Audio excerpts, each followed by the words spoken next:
नमस्ते सभी को, गुड मॉर्निंग। कैसे हैं आप सभी? आई होप आप सब बहुत अच्छे होंगे, स्वस्थ होंगे, तंदुरुस्त होंगे और हम आपसे आई कांटेक्ट हो रहा होगा बाय वीडियो। देखो, सभी को कुछ ना कुछ नया नया सीखना चाहिए, हर मॉर्निंग कुछ नया होना चाहिए। आज इस मॉर्निंग हम कुछ नया करेंगे, वो भी फोर्स के टॉपिक से। आप भी कुछ नया करिए और बने रहिए हमारे साथ। देखते हैं आज हमारे फोर्स में क्या होता है, या फिर फोर्स वाले टॉपिक में क्या समझ में आता है हमें।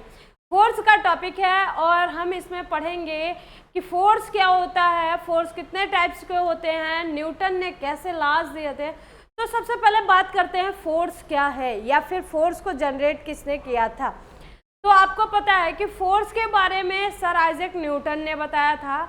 जब उनके ऊपर सेब गिरा हुआ था तो तकला फूट गया होता, तो फिजिक्स आज क्या होती है, फिजिक्स पूरी तरह से ख़त्म हो जाती है। लेकिन ऐसा नहीं हुआ, उनका सर नहीं फूटा और फिजिक्स आज काफ़ी मध्यम से लेकर उच्च वर्ग तक चल रही है। बहुत सारे इसमें सेक्शंस हो गए हैं और मुझे नहीं लगता ये काफ़ी बोरिंग चैप्टर है। न्यूटन ने भले ही इसको बहुत ही अलग तरीके से दिखाया, पर बहुत ही इंटरेस्ट आता है फिजिक्स में, समझ रहे हो। और हमें लगता है आपको भी काफ़ी इंटरेस्टेड हो रहा है। सबसे ज़्यादा बोरिंग किस में होता है पता है? केमिस्ट्री में सबसे ज़्यादा बोरिंग होता है वही, और फिजिक्स सबसे ज़्यादा इंटरेस्टिंग होता है। तो फिजिक्स में हम पढ़ेंगे फोर्स, जो न्यूटन साहब ने दिया है। न्यूटन साहब ने दिया और वो चले गए। अब हम इसको पढ़ेंगे, हम भी चले जाएंगे। तो जरूरी नहीं है रुकना, लेकिन जानना जरूरी है, ठीक है। तो फोर्स क्या होता है, इन्होंने बताया था कि फोर्स जो होता है वो एक प्रकार का एक्सटर्नल वर्क होता है और केस होता है। कैसा होता है?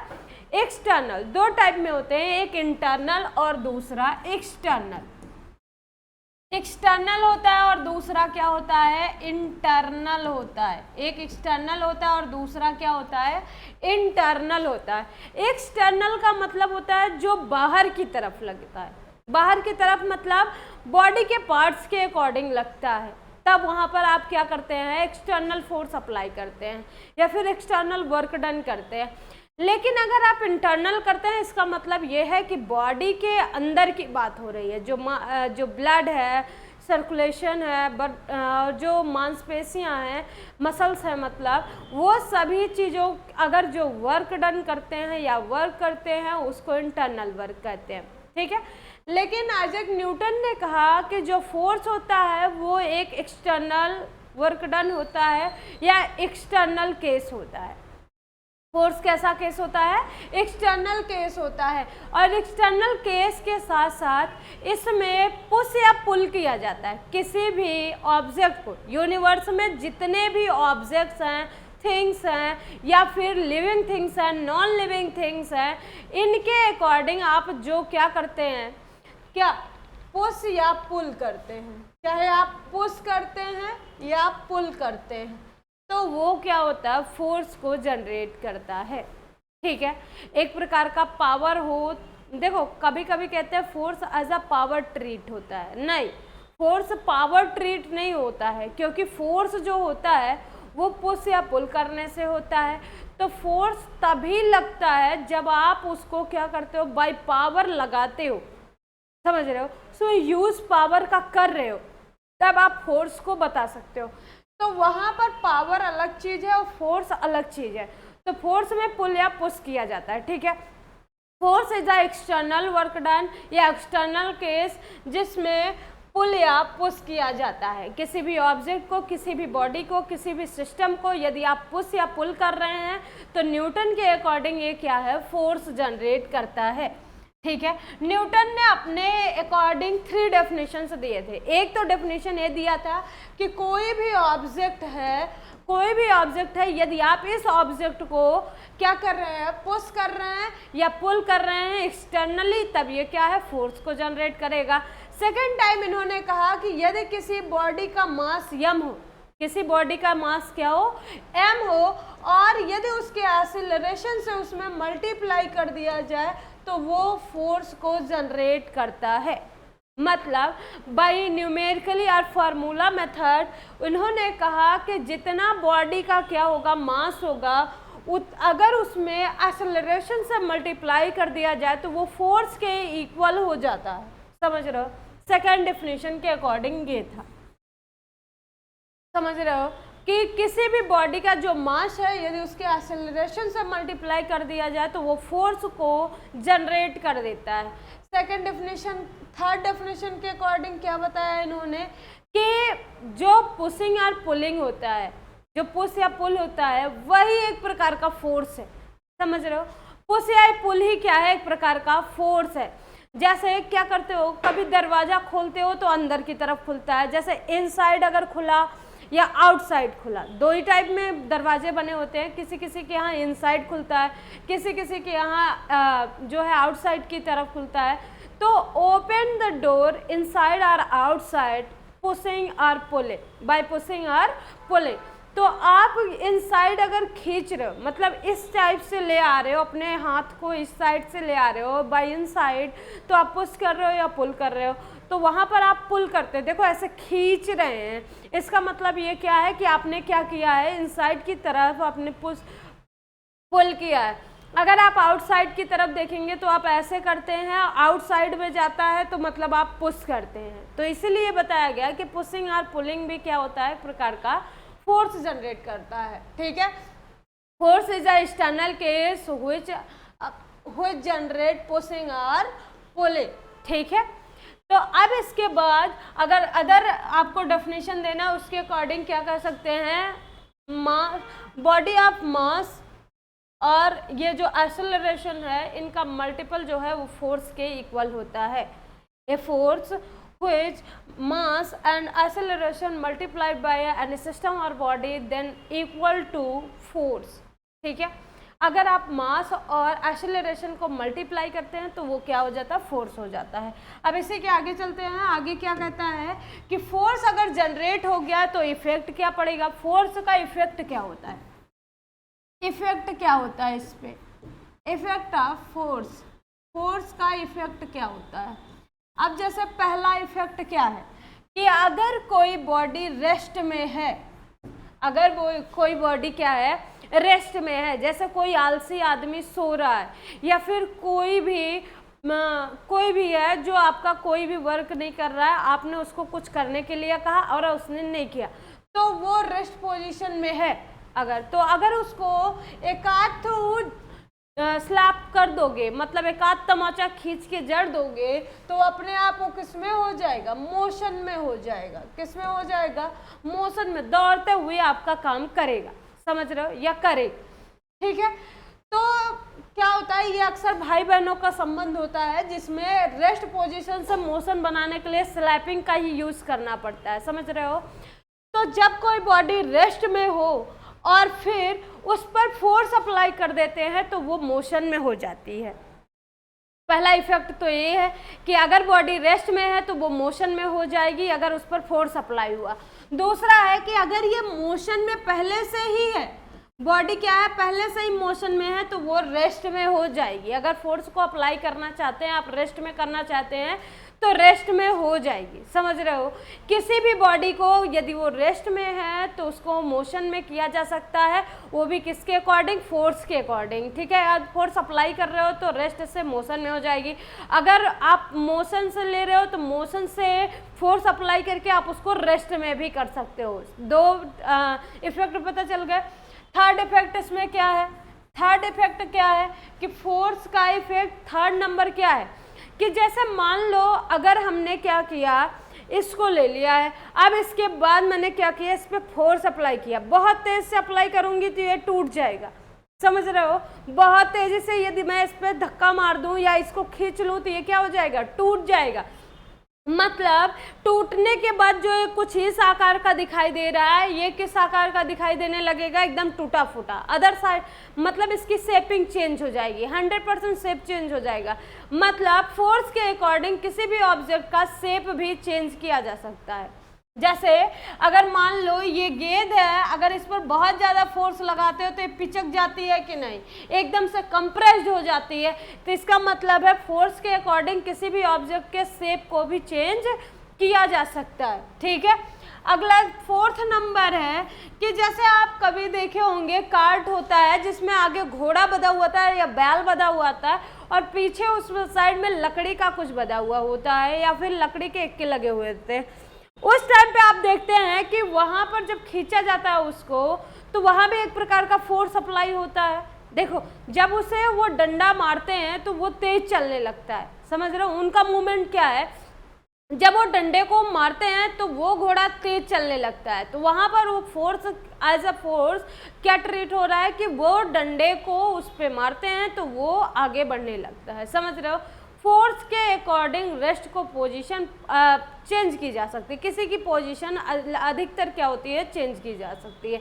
ये डेली लाइफ में भी आपको यूज देखने को मिलता होगा कि कैसे किसी भी बॉडी को फोर्स के अकॉर्डिंग चेंज किया जा रहा है, ठीक है। अगला है आपका टाइप्स ऑफ फोर्स। क्या होता है? Types of force.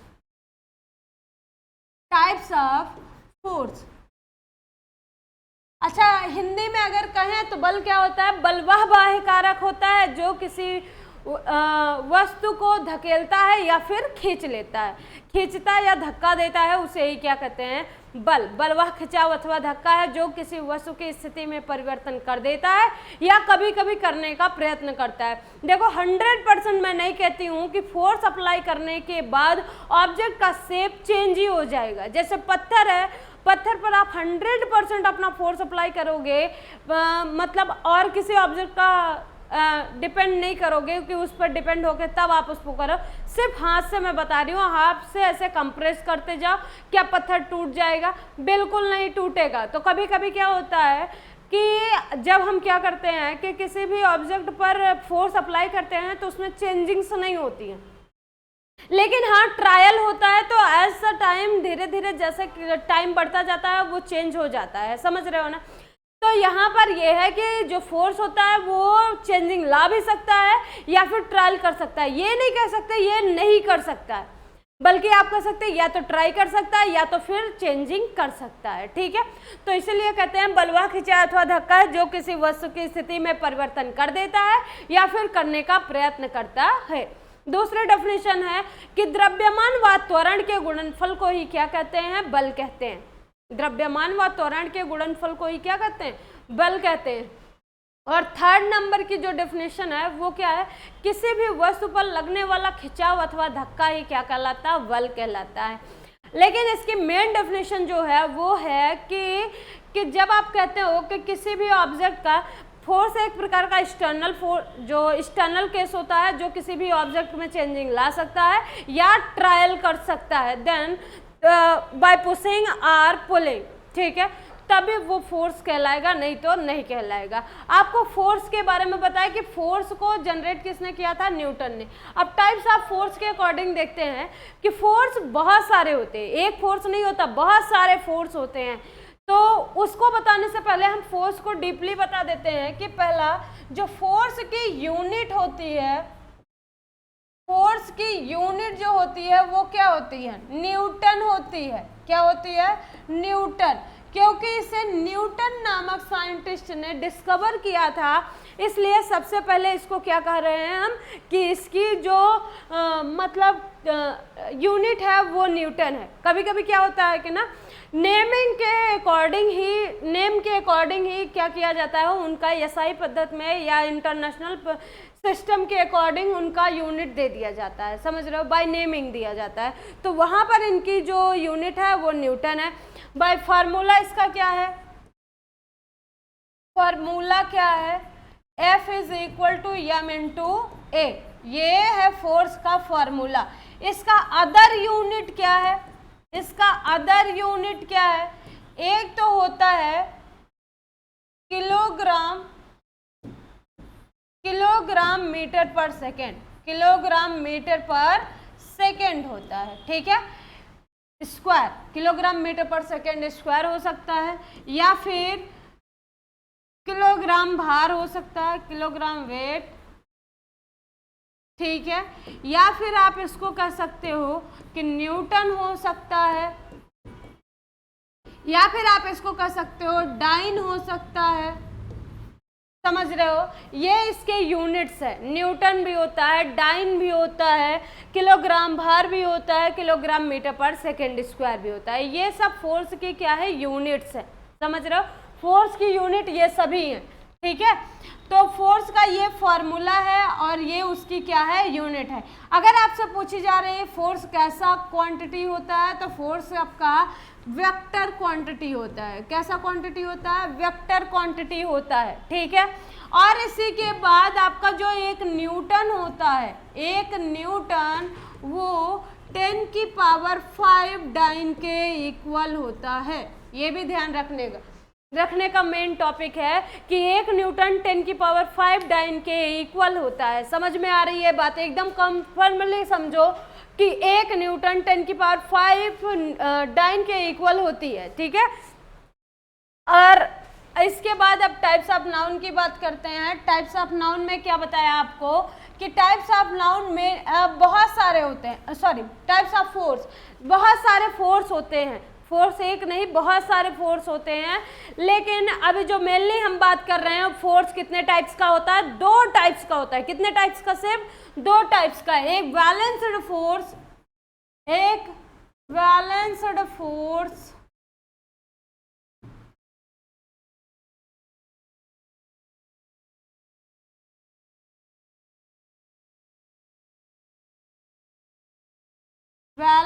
फोर्स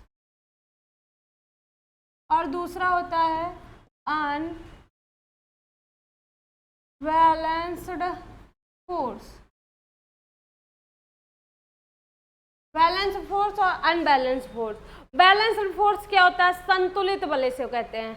जैसे आपने प्रेजेंट टाइम में देखा होगा स्कूल में या फिर कॉलेजेस में क्या होता है कि रस्सा कस्सी का खेल होता है। रस्सा कस्सी का खेल का मतलब क्या होता है, इसमें एक स्ट्रिप होती है या फिर बहुत मोटा रस्सा होता है, बहुत मोटा सा रस्सा हो जाए तो मतलब जिसको आप कहते हैं बहुत मोटी रस्सी है, समझ रहे हो, वो होता है। इसमें इस खेल में पतली रस्सी का यूज नहीं किया जाता, रस्से का यूज किया जाता है। तो यहाँ पर मान लो 2 पर्सन्स है। कितने पर्सन्स हैं, 2 पर्सन्स है, 1 और 2 पर्सन्स है। 2 पर्सन इधर हैं और 2 पर्सन इधर हैं, ठीक है। अब ये दोनों पर्सन क्या कर रहे हैं, दोनों तरफ से रस्से को खींच रहे हैं, बहुत तेजी से खींच रहे हैं। इधर साइड वाला भी खींच रहा है और इधर साइड वाला भी, मतलब ए साइड वाला भी और बी साइड वाला भी, दोनों रस्से को बहुत तेजी से खींच रहे हैं। अब क्या होता है कि अभी तक दोनों में बराबरी चल रही है, ना ये ए पक्ष जीता है और ना ही बी पक्ष जीता हुआ है, मतलब दोनों इक्वल फोर्स अप्लाई कर रहे हैं। तो उस टाइम पे जो रिजल्टेंट है वो कितना है, बताओ रिजल्टेंट कितना है। इस टाइम पे रिजल्टेंट कितना होगा, 0 होगा, क्योंकि अभी ना कोई जीता है और ना ही कोई हारा है। तो इसलिए यहाँ पर रिजल्टेंट कितना है, 0 है। रिजल्टेंट कितना है, 0 है।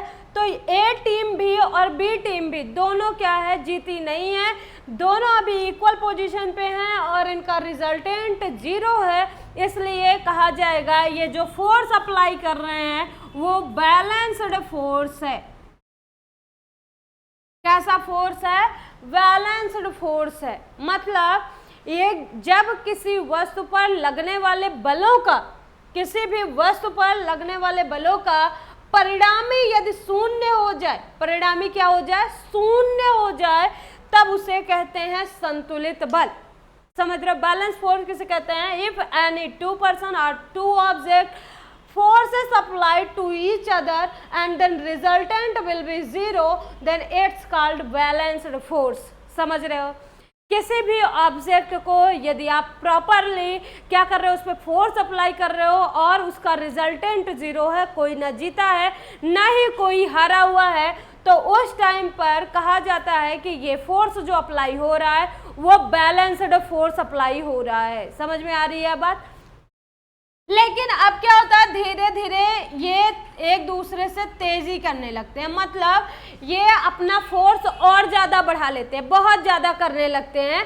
तो उस टाइम पे क्या होता है, जब फोर्स बढ़ जाएगा तो कुछ तो चेंजिंग होंगी। ये पक्ष विनर हो जाएगा, मतलब बी वाला विनर और ए वाला हार जाएगा, तो बी वाले को 1 पॉइंट और ए वाले को 0 पॉइंट मिल गया। अब खेल समापन की तरफ बढ़ रहा है, क्योंकि यहाँ पर एक टीम हमारी जीत चुकी है और दूसरी टीम हमारी हार चुकी है। तो अब हमारा रिजल्टेंट ये है कि हमारी बी टीम जीत चुकी है। इस बार आपको रिजल्ट फाइंड आउट हुआ है। रिजल्ट क्या हुआ है? फाइंड आउट हुआ है। और जब रिजल्ट मिल जाए, मतलब आपका रिजल्टेंट, जो रिजल्टेंट है वो 0 ना हो, तब वहां पर जो फोर्स अप्लाई होता है वो कैसा फोर्स होता है? अनबैलेंस्ड फोर्स होता है। कैसा फोर्स होता है? अनबैलेंस्ड फोर्स होता है। ठीक है, तो जब अब अप्लाई होगा तो वो फोर्स आपका अनबैलेंस्ड फोर्स होगा। ठीक है, मतलब रिजल्टेंट 0 हुआ तो बैलेंस फोर्स, रिजल्टेंट 0 नहीं हुआ तो अनबैलेंस्ड फोर्स होता है। अब इसके बाद फ्रिक्शन फोर्स भी आता, मस्कुलर फोर्स भी आता, बाय बॉडी अकॉर्डिंग बहुत सारे फोर्स हैं, लेकिन अभी जो आपको पढ़ने हैं वो 2 ही टाइप्स के फोर्स पढ़ने हैं। एक क्या है आपका बैलेंस्ड फोर्स, आपका दूसरा है अनबैलेंस्ड फोर्स।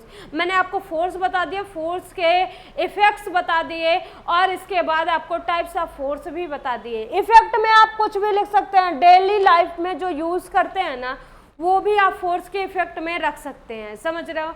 इफेक्ट का मतलब है फोर्स के द्वारा जो इफेक्ट होता है। मतलब आप अगर किसी वस्तु पर बल लगा रहे हैं और उसमें कुछ वो प्रभाव दिखा रहा है या फिर कुछ चेंजिंग्स आ रही हैं, तो समझ जाना कि वहाँ पर फोर्सेस का क्या है, अप्लाई हो चुका है और उसमें इफेक्ट आ चुका है। कभी कभी आता है और कभी कभी नहीं आता है। बाय एग्जाम्पल देखो, 1-2 प्रकार के आदमी होते हैं। एक तो होता है बहुत ज़्यादा दुष्ट और दूसरा होता है थोड़ा सा सज्जन। तो जब एक आदमी को डांट पड़ती है सज्जन वाले को पढ़ने के लिए कि भैया तुम पढ़ लो, तो वो जाके कुछ देर उसको डांटा जाएगा तो वो जाके पढ़ेगा, अच्छे से पढ़ेगा और फिर उसका एग्ज़ाम भी अच्छे से क्लियर होगा। लेकिन जो दूसरी साइड है ना, वो कितना भी कहो, मतलब कितनी बार भी कहो, वो पढ़ता नहीं है।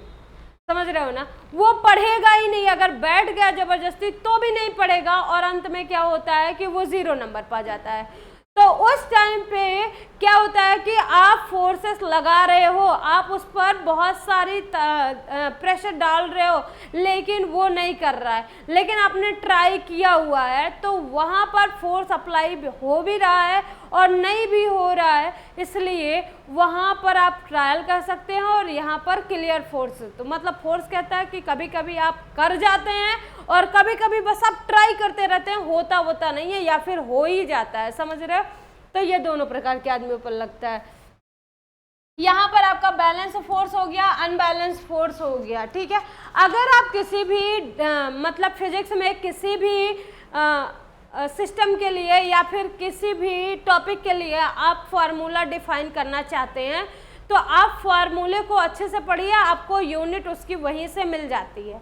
समझ रहे हो? यूनिट रटनी नहीं पड़ती और अधिकतर यूनिट में एसआई यूनिट्स जो होती हैं बाय नेमिंग ही की जाती हैं। बाय नेमिंग का मतलब क्या है कि जैसे न्यूटन ने जो नियम दिया वो न्यूटन का लॉ हो गया, और जो मतलब कोई और दे, जैसे कोई भी दे, बाय कूलाम ने जैसे मान लो दिया आवेश के चार्ज के अकॉर्डिंग पे, तो वो आवेश का मात्रक कूलाम हो गया। वैसे ही मतलब जो देता है उसी के नेमिंग पर एसआई यूनिट्स हो जाती हैं। ठीक है, इसके बाद शुरू होता है आपका law of motion.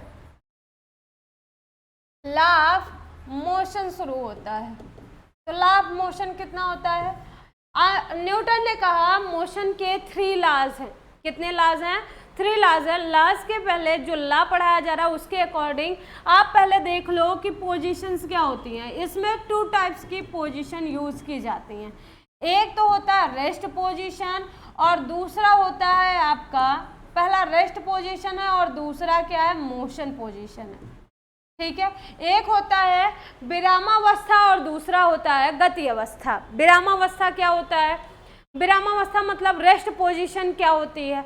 Rest position का मतलब क्या होता है कि अगर कोई बॉडी, ये कोई बॉडी है, ठीक है, अगर ये रेस्ट में है, समझ रहे हो, रेस्ट में है तो रेस्ट में ही रहेगी, ऐसा है? नहीं, ऐसा नहीं है।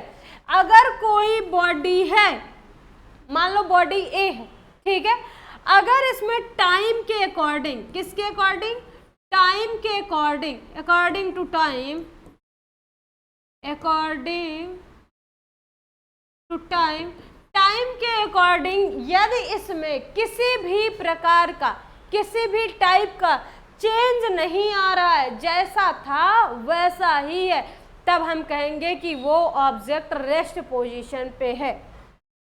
जैसे ये ऑब्जेक्ट मैंने, अब मान लो ये जो है मार्कर मैंने अपने हाथ में लिया है और ये क्या है, ऐसे रखा हुआ है, ठीक है, टाइम के अकॉर्डिंग कम से कम मैंने इसको 30 मिनट तक ऐसे रखा हुआ है और इसमें कोई भी चेंजिंग नहीं आ रही है, तब हम कहेंगे कि ये जो ऑब्जेक्ट है वो रेस्ट पोजीशन पे है, ठीक है।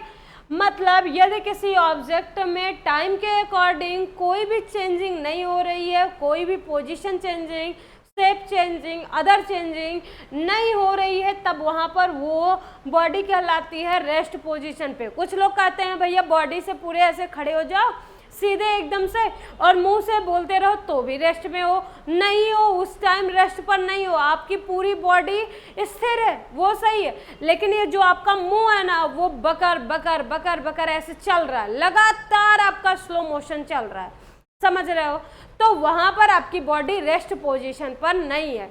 तो यहाँ पर कहा जाता है यदि टाइम के अकॉर्डिंग किसी भी बॉडी में चेंजिंग हो रही है तब वो क्या है कि वो रेस्ट में नहीं है, अगर नहीं हो रहा है तो ही रेस्ट में मानी जाती है। अगर टाइम के अकॉर्डिंग चेंजिंग हो जाए, चेंजिंग क्या हो जाए, हो जाए मतलब ये थोड़ा और फैल जाए, हो सकता है टाइम के अकॉर्डिंग और फैल जाए पुश करने या पुल करने पर, तब यहाँ पर कहा जाएगा कि ये बॉडी मोशन में है, मतलब इसको गति अवस्था कहते हैं। गति अवस्था और विरामावस्था आपको समझ में आया। विरामावस्था का मतलब है यदि कोई वस्तु समय के अनुसार अपनी स्थिति में परिवर्तन नहीं करती है तब उस वस्तु को कहते हैं कि वस्तु विरामावस्था में है। अगर कोई भी वस्तु अपनी स्थिति में समय के अनुसार परिवर्तन ना करे तब उसे कहते हैं कि वो विरामावस्था में है। यदि किसी वस्तु की स्थिति में समय के साथ परिवर्तन हो रहा है, मतलब वो चेंज हो रही है, तब उसे कहते हैं कि वो किस अवस्था में है, वो गति अवस्था में है, समझ में आया, मोशन में है, तब उस टाइम पे कहा जाता है कि वो मोशन में है, ठीक है।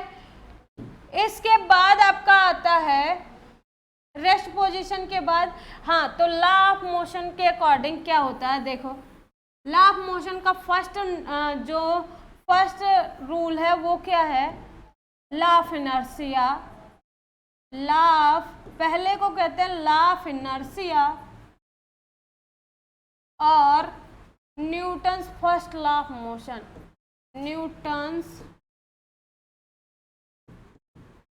फर्स्ट लॉ ऑफ मोशन, ठीक है, इसको कहते हैं Newton's first law of motion. Second क्या होता है, मास एक्सेलरेशन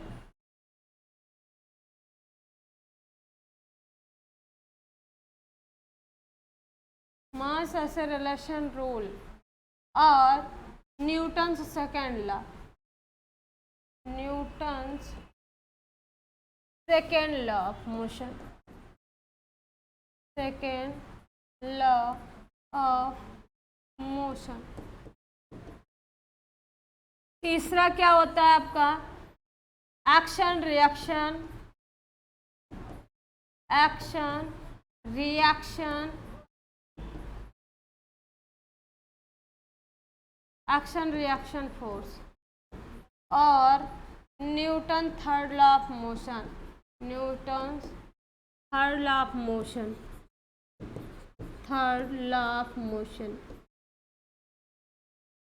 देखो ये किसी भी नाम के अकॉर्डिंग आपसे एग्जाम में पूछा जा सकता है। पहला पूछा जा सकता है कि न्यूटन का प्रथम नियम क्या है, या फिर आपसे पूछा जा सकता है जड़त्व का नियम क्या होता है, समझ रहे हो, लॉ ऑफ इनर्शिया पूछेगा या फिर आपसे पूछेगा कि न्यूटन का प्रथम नियम क्या है। दूसरा आपसे पूछ सकता है न्यूटन का द्वितीय नियम क्या है, या द्रव्यमान त्वरण संबंधी नियम क्या होता है। और थर्ड टाइप में पूछता है आपसे एक्शन रिएक्शन फोर्स, या फिर आपसे कहता है क्रिया प्रतिक्रिया का नियम क्या है, और साथ ही साथ अथवा करके पूछ सकता है कि न्यूटन का तीसरा नियम क्या है। फर्स्ट लॉ देखते हैं, न्यूटन से first law of motion. First law of motion, first law of motion क्या कहता है, according to law of inertia, law of inertia, according to law of inertia, according to law of inertia, law of inertia, inertia के according, inertia के law के according क्या है, law of inertia के according क्या है,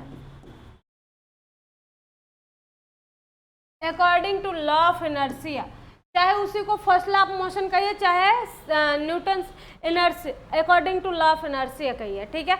इनर्शिया का मतलब होता है जड़त्व। जड़त्व का मतलब क्या होता है कि वो किसी पोजीशन को ना बनाए रखने में ज़्यादा महान होता है। जैसे अभी कुछ आदमी होते हैं ना, वो क्या करते हैं कि आपको जैसे का तैसा बना रहना देखना चाहते हैं, कि आप अपने लाइफ में कभी भी चेंज ना हो, समझ रहे हो। तो जैसे मूर्ति नहीं होती है, किसी भी स्टैचू की बात करें हम, तो एक ही जगह पर उसको अगर फिक्स कर दिया तो जन्मों जन्म तक उसी स्थान पर रह जाती है। होता है कि नहीं होता। जब तक आप उसको उठा के या फिर उस पर कोई प्रेशर डाल के या फोर्स अप्लाई करके कुछ तांडव नहीं कर देते, तब तक वो क्या होता है, एज सच बना रहता है। ऐसा होता है कि नहीं होता है, होता है ना। तो यहाँ पर भी इनर्शिया भी आपका यही कहता है कि अगर आप कोई भी बॉडी है, कोई भी बॉडी है और वो रेस्ट में है, बॉडी कैसी है, रेस्ट में है, तो रेस्ट में रहेगी। और यदि मोशन में है, मोशन में है तो कैसे रहेगी, मोशन में ही रहेगी। मतलब अगर ये दौड़ भाग कर रही है ना, तो लगातार भागती ही रहेगी। जैसे उस टाइम का दृश्य आप याद करिए, इमेज करिए कि जब आपने क्या हुआ हो, हाथ में रोटी लिया हो और कुत्तों का झुंड इकट्ठा हो, उसमें से एक कुत्ता ऐसा हो जो बहुत ज़्यादा खूंखार हो, तो उस टाइम पे आप क्या करते हैं कि उसको आप रोटी दिखाइए, फिर उसके बाद वो आपको दौड़ाएगा, और जब तक कि आप रुक नहीं जाते, वो आपको काटने वाला है। तो उस टाइम पे आपको क्या होता है कि यदि आप मोशन में हैं तो मोशन में ही रहते हैं, जब तक वो जो कुत्ता है वो स्थिर अवस्था में नहीं आ जा सकता। समझ रहे हो, इतनी तेज भागते हैं आप, उसमें से 80 की स्पीड भी फेल हो जाती है। कुत्ते के दौड़ाने पर आदमी की 80 की स्पीड भी फेल कर देती है। तो उस टाइम पे आप क्या करते हैं, भागते रहते हो। कुत्ता दौड़ा रहे हैं तो आप उससे आगे इतनी तेज भागते हैं ताकि कुत्ता आपको पकड़ने ना पाए, और आप उस पोजीशन को मेंटेन करते हैं जब तक वो कुत्ता रुक नहीं जाता। होता है कि नहीं होता है? अरे झूठ मत बोलो, जब दौड़ाया होगा तो पता चलेगा। तो वहाँ पर क्या है कि कहता है कि यदि कोई बॉडी रेस्ट में है तो रेस्ट में रहेगी, मतलब अगर वो रुकी हुई है, ठहरी हुई है तो ठहरी रहेगी।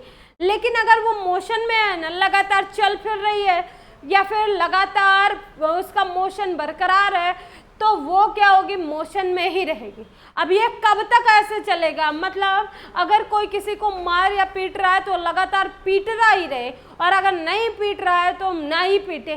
तो ये कब तक चलता है, जब तक कि इस पर कोई एक्सटर्नल फोर्स नहीं लग जाता। कैसा फोर्स नहीं अप्लाई हो जाता, एक्सटर्नल फोर्स नहीं अप्लाई हो जाता, तब तक ये अपनी पोजीशन को मेंटेन करता है। समझ रहे हो?